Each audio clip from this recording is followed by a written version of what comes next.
네, 안녕하세요. 저는 삼성 리서치 타이젠 플랫폼 랩에서 사람과 제품 디바이스 간의 상호작용에 관심을 가지고 인터랙션 프레임워크를 연구 개발하고 있는 장원남입니다. 반갑습니다.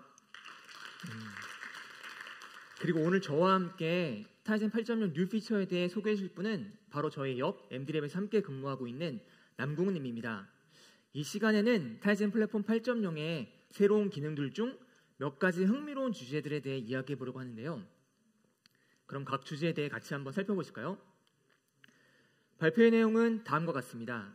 앞에 있는 두 개의 주제는 제가, 그리고 뒤에 있는 두 개의 주제는 남궁님께서 소개해 주시겠는데요. 먼저 소개하고 싶은 주제는 바로 MMI 프레임워크입니다. MMI는 멀티모달 인터랙션 프레임워크를 의미하는데요. 여러분들 중에는 멀티모달 인터랙션? 이게 뭐지? 라고 생각하는 분들이 계실 것 같은데요. 멀티모달 인터랙션은 인간과 컴퓨터 간의 의사소통에 다양한 채널이나 다양한 방식을 활용하는 것을 말합니다. 우리 모두가 공감할 수 있는 상황을 한번 상상해 볼까요? 예를 들어 소파에 앉아서 좋아하는 TV 프로그램을 보고 있는 상황을 한번 가정해 보겠습니다. 에피소드가 끝나고 TV 화면에 다음과 같이 다음 에피소드를 계속 이어서 보시겠습니까? 라는 간단한 질문이 나옵니다. 이때 가장 전통적이고 일반적인 방법은 바로 리모컨을 사용하는 것인데요. 하지만 멀티모달 인터랙션이 가능한 시스템에서는 다양한 방법으로 답변할 수 있습니다. 손에 물건을 들고 있어서 리모컨을 바로 사용할 수 없을 때에는 말을 할 수 있고요. 명확하게 말을 할 수 없을 때에는 엄지척이나 OK 표시와 같은 제스처를 사용할 수도 있겠죠. 그러나 멀티모달 인터랙션은 단순히 여러 가지 옵션을 제공하는 것만은 아닙니다.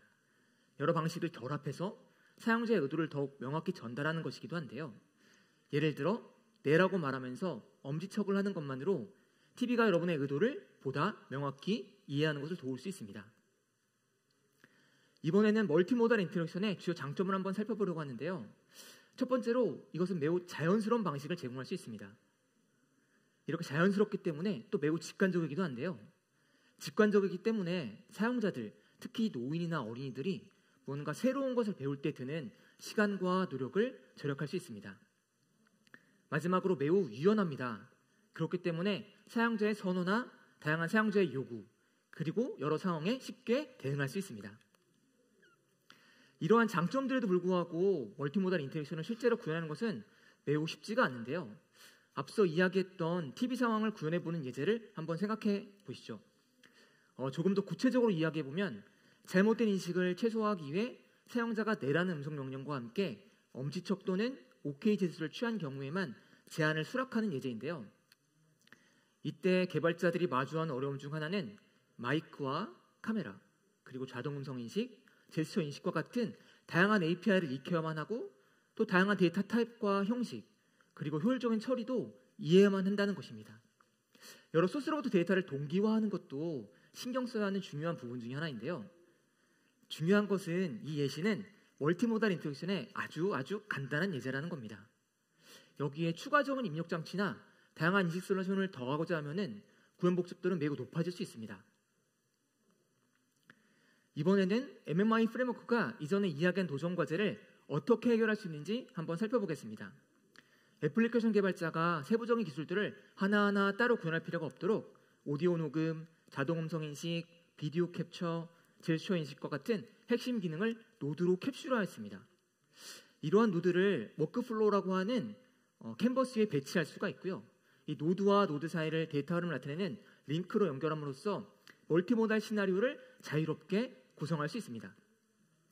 이러한 방식을 통해 어플리케이션 개발자들은 세부적인 기술에 대한 전문가가 될 필요가 없고요. 노드의 다양한 조합을 통해 사용자에게 어떻게 혁신적인 사용자 경험을 제공할 수 있을지 새로운 아이디어를 생각하는 데 초점을 맞추기만 하면 됩니다. 조금 전에 이야기한 것 같이 워크플로우 디자인이 완료되면 개발자는 워크플로우 정보를 MMI 매니저, 즉 프레임워크의 전체 컨트롤 프로세스에게 제공합니다. MMI 매니저는 워크플로우를 분석하고 워크플로우의 인스턴스를 생성하고요. 이 워크플로우 인스턴스는 입력 데이터를 기반으로 차례대로 출력 데이터를 생성하게 됩니다. 마지막으로 워크플로우에서 미리 정의된 멀티모달 이벤트가 인식이 되면 이를 어플리케이션에 알려주게 되는데요. 이제 GUI 에디터를 사용해서 워크플로우를 어떻게 생성할 수 있는지 자세히 살펴보겠습니다. 여기에서 보이는 GUI 에디터는 프로토타입 버전이기 때문에 실제 정식 릴리즈 시에는 최종 디자인과 그 기능이 조금 달라질 수 있는데요. 일단 왼쪽 패널에서 노드를 드래그하여 워크플로우 캔버스에 배치를 하고요.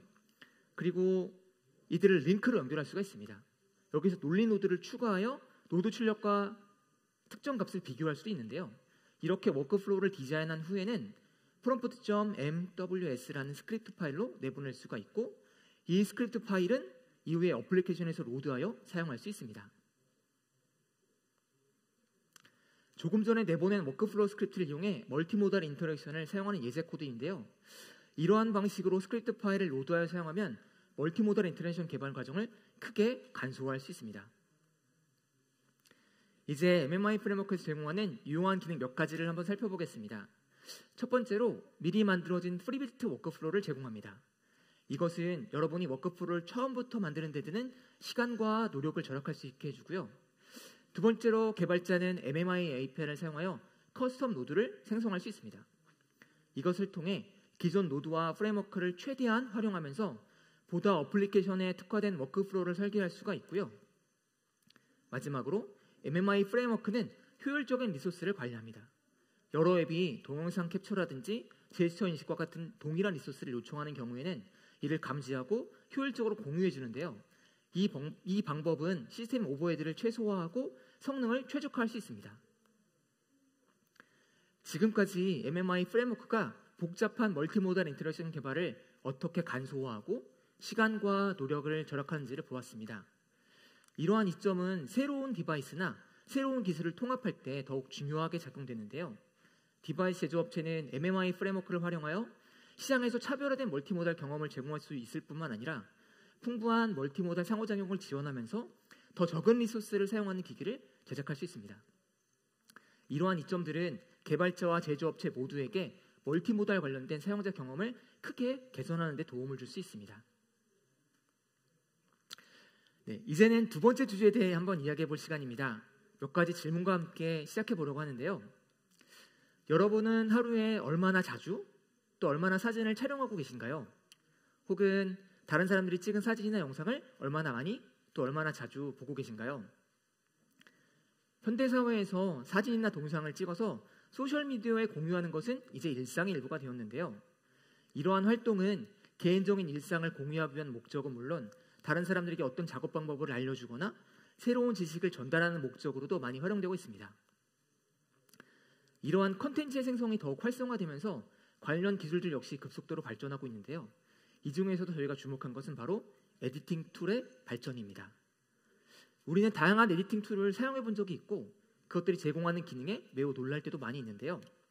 그리고 또한 AI는 현재 우리 일상에서 가장 많이 언급되고 있는 기술 중에 하나입니다. AI는 매일매일 더욱 똑똑해지고 있다고도 하는데요. 이처럼 발전한 AI 기술이 에디팅 툴에 통합되고 있습니다.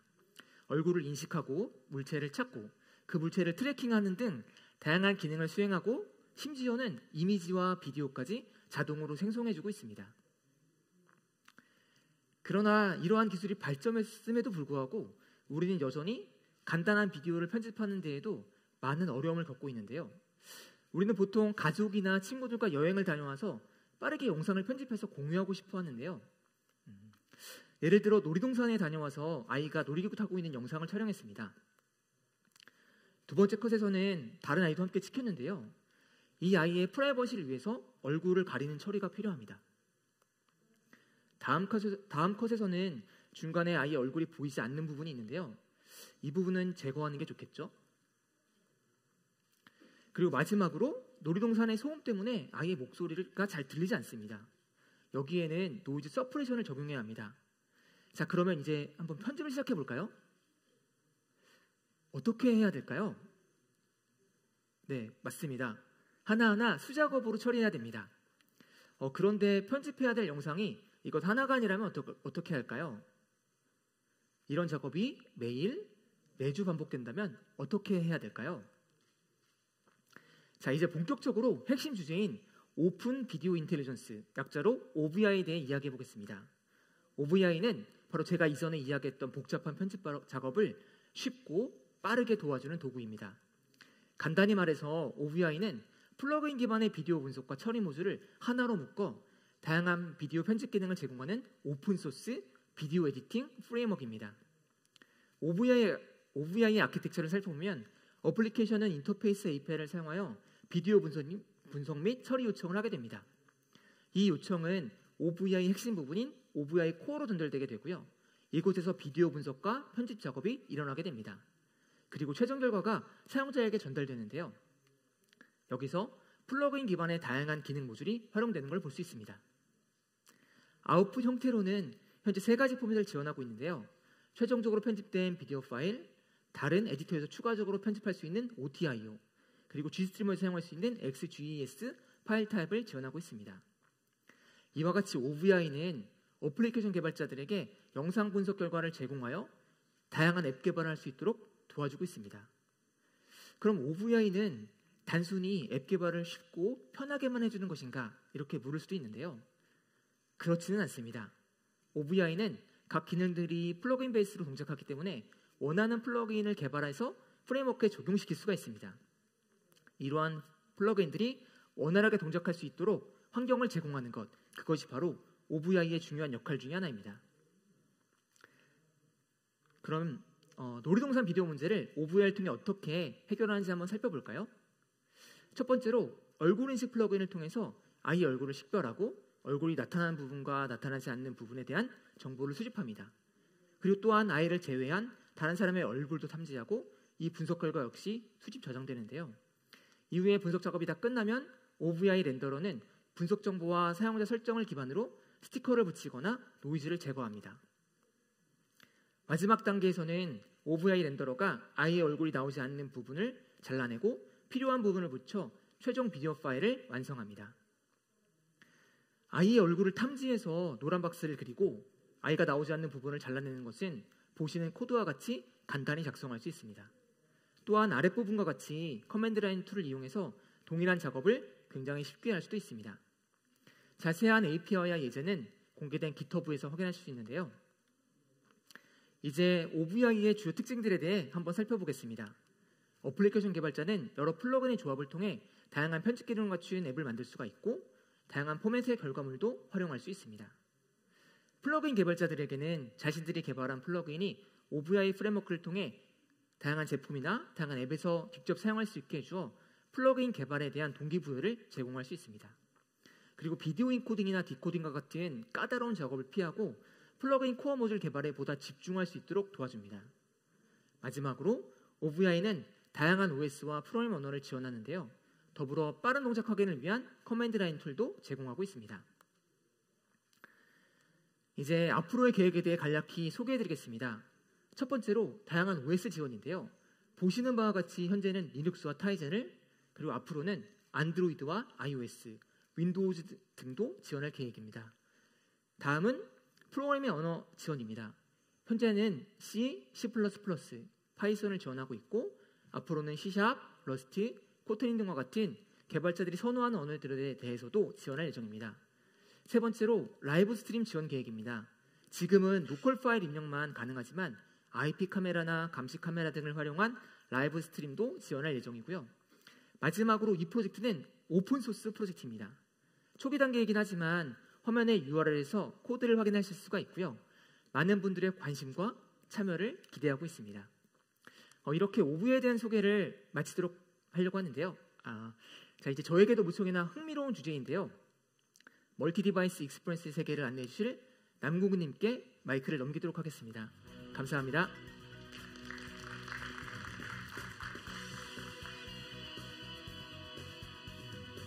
네, 안녕하십니까. 저는 삼성 리서치의 플랫폼 팀에서 근무하고 있는 남궁훈이라고 합니다. 제가 앞에 연사분 대본을 미리 체크를 못해가지고 흥미로운 주제를 제가 얘기해야 된다는 걸 지금 처음 알았는데요.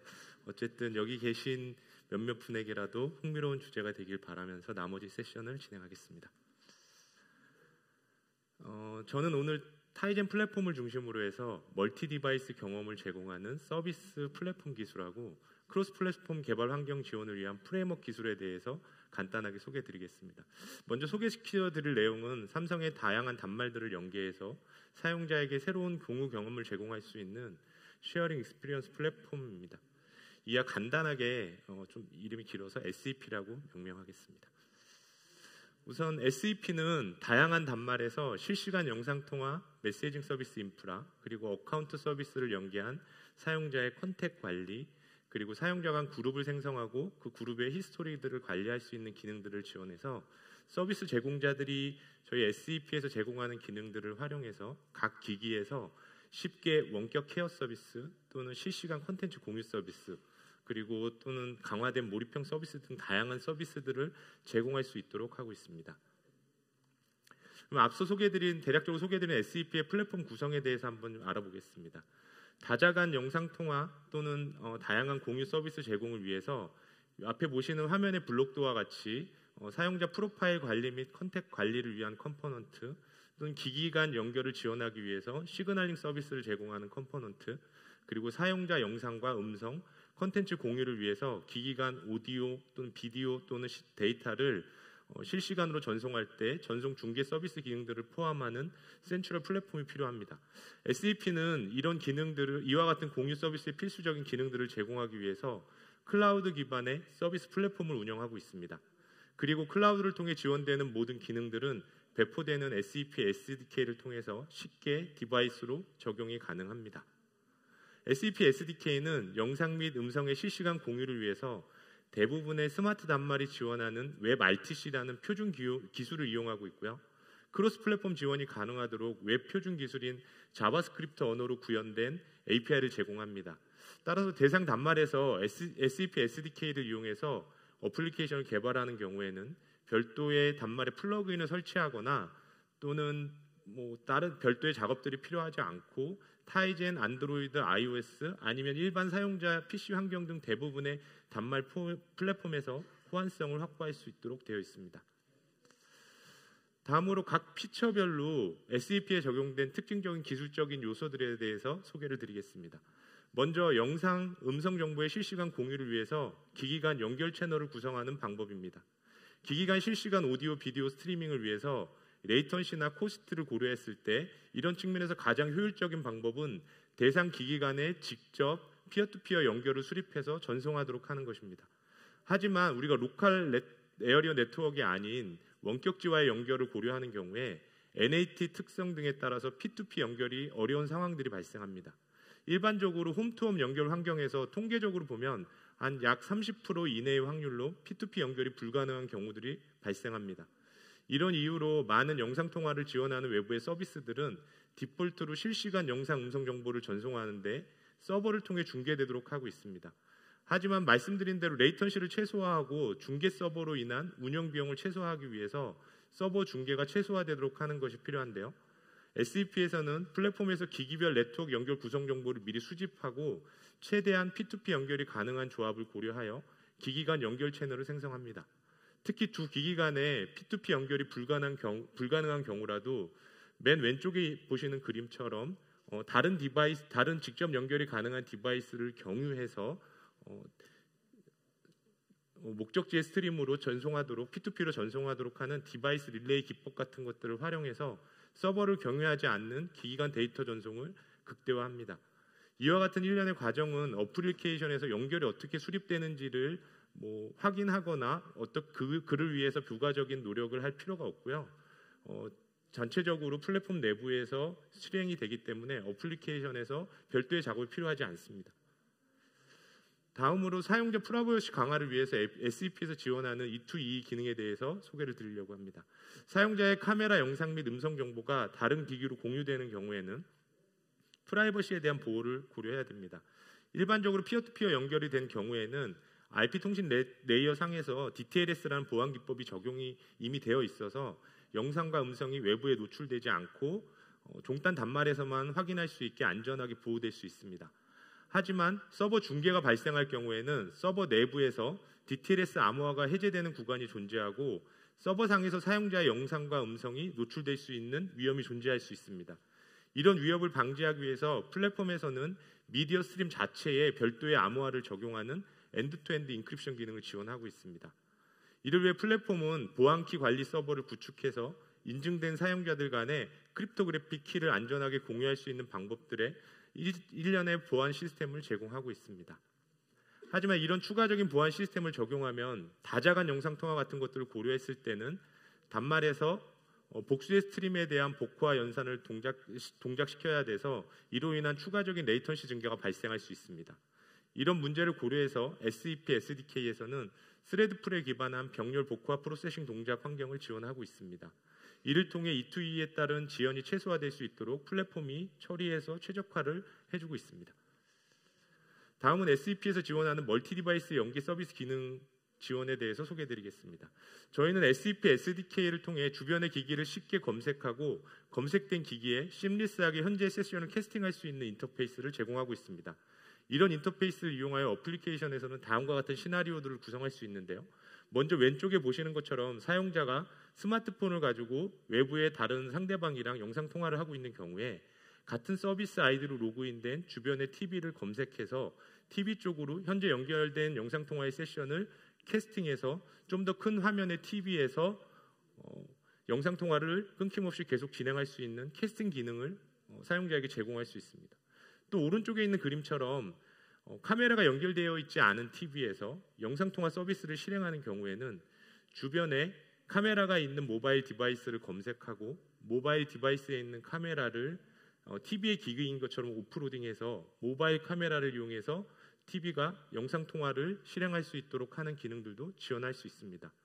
이런 멀티 디바이스 연계 기능을 활용해서 어플리케이션은 더 나은 서비스 경험을 사용자에게 제공해 줄 수 있습니다. 마지막으로 저사양 단말에서 다사간 음성 및 영상을 원활하게 공유할 수 있도록 하기 위한 SEP의 비디오 믹서 기능에 대해서 소개를 드리려고 하는데요. 저희는 플랫폼을 통해 다양한 단말에서 일관된 QoS 및 사용자 경험을 제공하는 것을 목표로 하고 있습니다.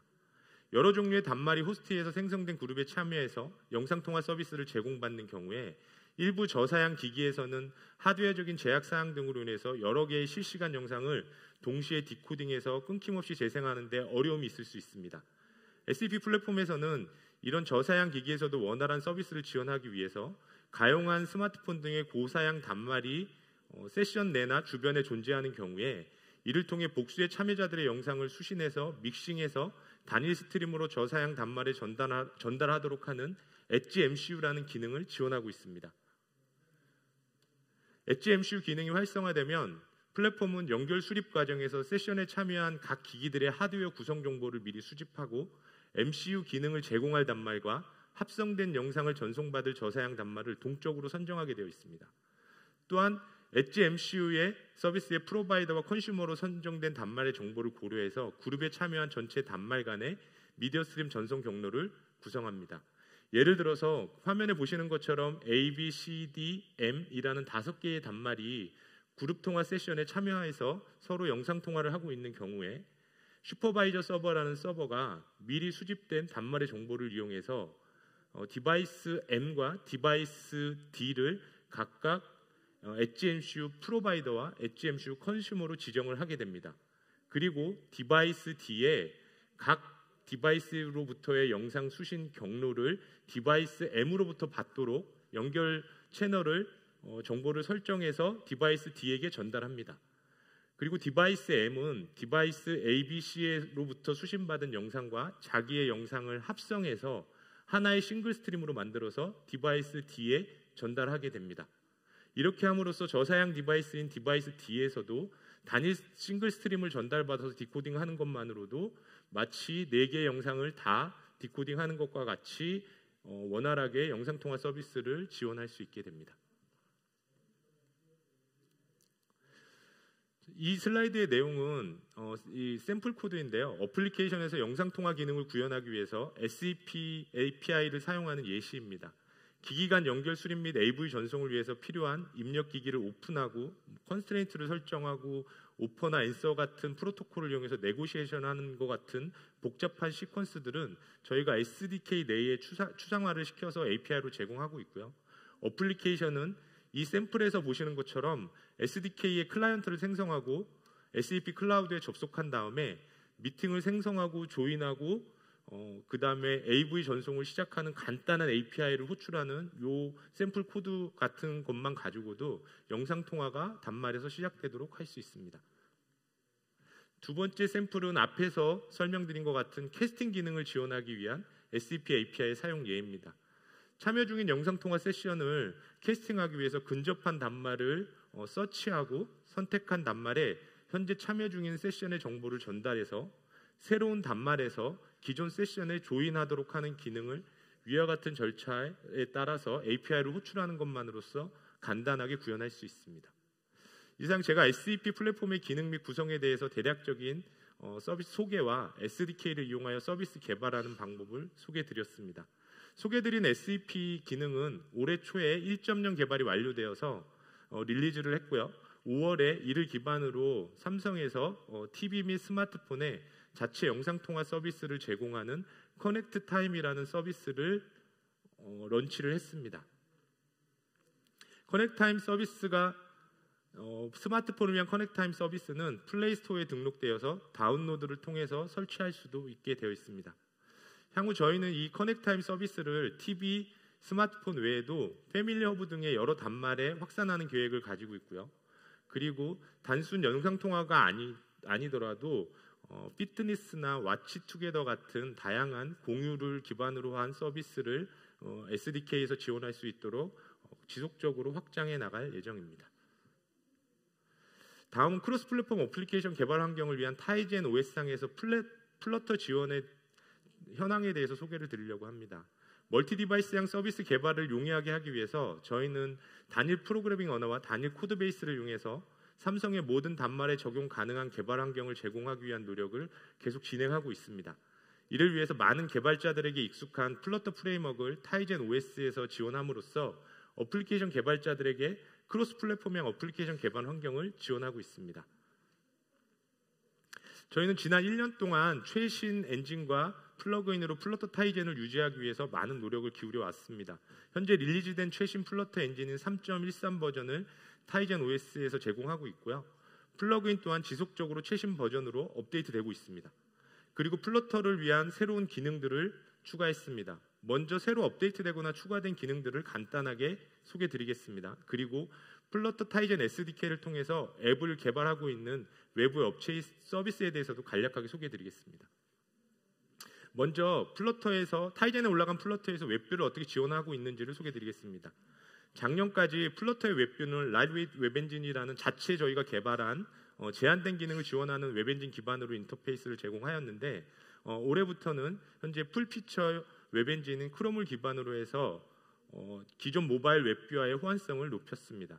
따라서 현재 타이젠 플러터에서는 두 개의 웹엔진을 기반으로 한 두 개의 웹뷰 인터페이스를 제공하고 있고요. 플러터 개발자들은 타이젠 플랫폼에서 목적에 따라서 두 개의 웹뷰를 선택해서 사용할 수 있습니다. 메모리가 중요한 경량 웹뷰를 가지고서 간단한 웹 콘텐츠를 다루는 작업에 사용할 수 있고 좀 더 복잡하고 고도화된 웹의 기능들이 필요한 어플리케이션이라면 크롬 기반의 웹뷰를 선택해서 사용할 수 있습니다. 다음으로 플러터 타이젠에서 파이어베이스 지원에 대해서 소개해드리려고 합니다. 이제 플러터 타이젠에서 앱 개발자들은 삼성 TV 같은 곳에서 파이어베이스 서비스를 이용해서 앱을 개발할 수 있습니다. 파이어베이스 서비스는 많은 플러터 개발자들이 사용하는 강력한 도구로 앱을 쉽고 빠르게 개발할 수 있도록 도와주고 있습니다. 그리고 이를 통해서 디바이스는 CPU 부하가 많은 앱 로직을 클라우드에 배포하고 사용자 콘텐츠를 서버에 저장하고 모든 기기가 실시간으로 동기화되는 데이터를 활용하는 어플리케이션 시나리오를 신속하게 개발할 수 있습니다. 플러터 타이젠은 이와 같은 개발 환경을 지원을 위해서 이를 가능하게 하는 세 가지 화면과 같은 플러그인을 제공하고 있습니다. 클라우드 펑션이나 클라우드 스토리지, 리얼타임 베이스 같은 세 가지 플러그인입니다. 플러터 타이젠의 파이어베이스를 위한 플러그인을 통해서 앱의 개발 시간과 성능을 향상시키고 사용자 경험을 향상시킬 수 있습니다. 마지막으로 올해 진행된 몇 가지 플러그인 업그레이드에 대해서 소개해드리겠습니다. 먼저 DRM 콘텐츠를 지원하는 미디어 스트림 플레이어를 공식적으로 지원하도록 해서 외부 개발자들도 직접 플레이어를 생성할 수 있도록 하였으며 추가적으로 플랫폼 내 2종의 기반 플레이어 중 하나를 선택해서 더 많은 기능을 지원할 수 있도록 하였습니다. 그리고 인앱 펄치스 플러그인을 추가해서 개발자들이 플러그인에서 제공하는 API를 이용해서 TV 같은 단말상에서 자체 앱 내에서 빌링 시스템도 직접 구현할 수 있도록 하였습니다.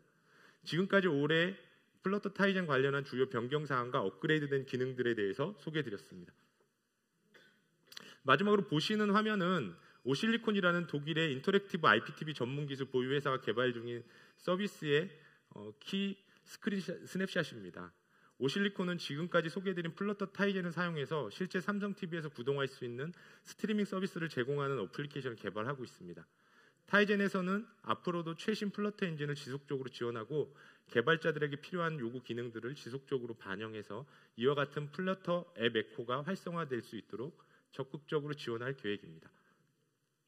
이상 타이젠 8.0 플랫폼에서 지원되는 새로운 기능들과 멀티 디바이스 연계를 통한 사용자 경험을 증대시킬 수 있는 내용에 대해서 소개해드렸습니다. 저희는 타이젠 플랫폼 고도화와 에코 측면의 개방성 확대를 위한 노력을 지속해서 타이젠 플랫폼과 타이젠 기반의 제품들이 사용자나 개발자 측면에서 경쟁력을 보유할 수 있도록 꾸준히 노력하겠습니다. 원래 제가 Q&A 세션을 진행을 해야 되지 않을까 했는데요. 앞에 있는 세션들을 보니까 질문했을 때 아무런 질문이 없으면 서로 좀 무안하기도 하고 해서 오늘 세션은 Q&A 없이 이상으로 좀 마칠 거고요. 저희가 이 앞에서 잠깐 배회하고 있을 거거든요. 그래서 혹시 질문이 있으신 분들은 잠깐 쉬는 시간에 나와서 자유롭게 질문해 주시면 될 것 같습니다. 이상으로 발표를 마치겠습니다. 감사합니다.